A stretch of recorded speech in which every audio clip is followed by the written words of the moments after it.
جمعية الدعوة إلى القرآن والسنة تقدم أعوذ بالله من الشيطان الرجيم.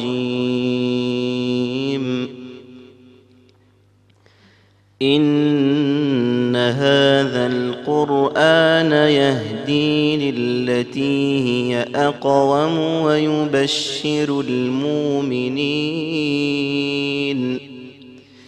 ويبشر المؤمنين الذين يعملون الصالحات أن لهم أجرا كبيرا، وأن الذين لا يؤمنون بالآخرة أعتدنا لهم عذابا أليما. ويدعو الإنسان بالشر دعاءه بالخير، وكان الإنسان عجولا. وجعلنا الليل والنهار آيتين فمحونا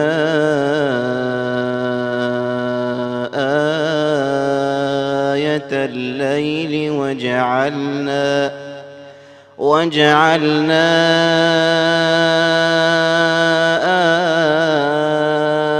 آية النهار مبصرة لتبتغوا فضلا من ربكم ولتعلموا عدد السنين والحساب، وكل شيء فصلناه تفصيلا. وكل إنسان ألزمناه طائره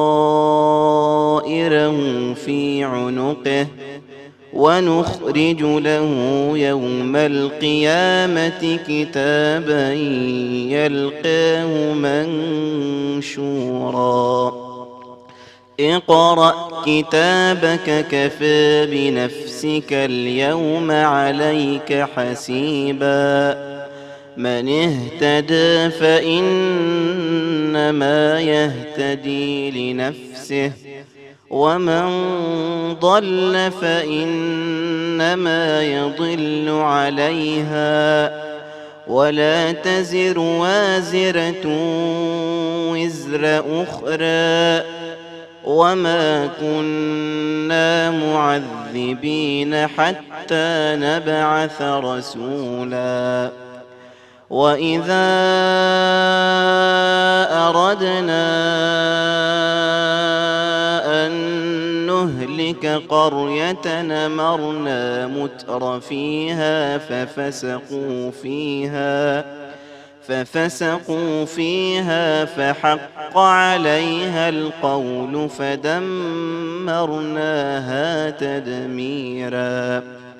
وكم أهلكنا من القرون من بعد نوح، وكفى بربك بذنوب عباده خبيرا بصيرا.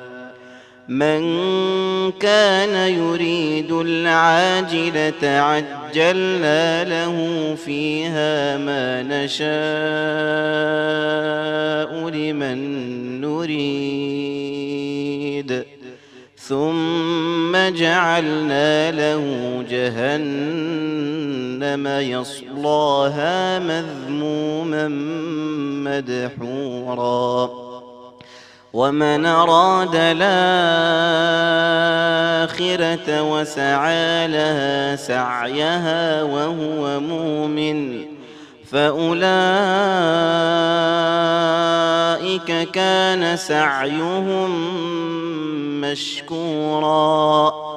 كلا نمد هؤلاء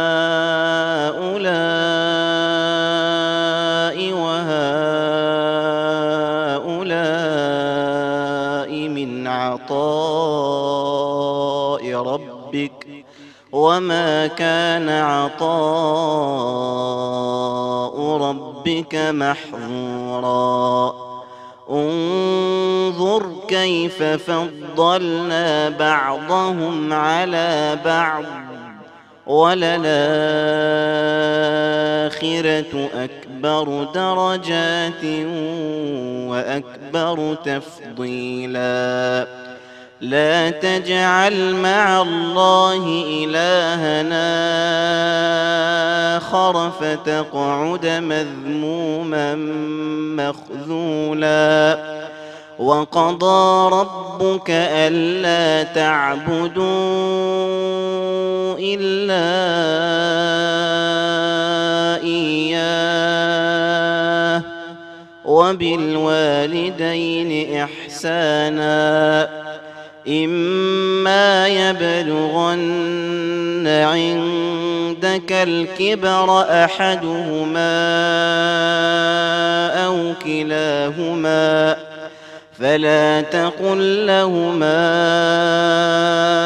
أف ولا تنهرهما وقل لهما قولا كريما واخفض لهما جناح الذل من الرحمة وقل رب ارحمهما كما ربياني صغيرا.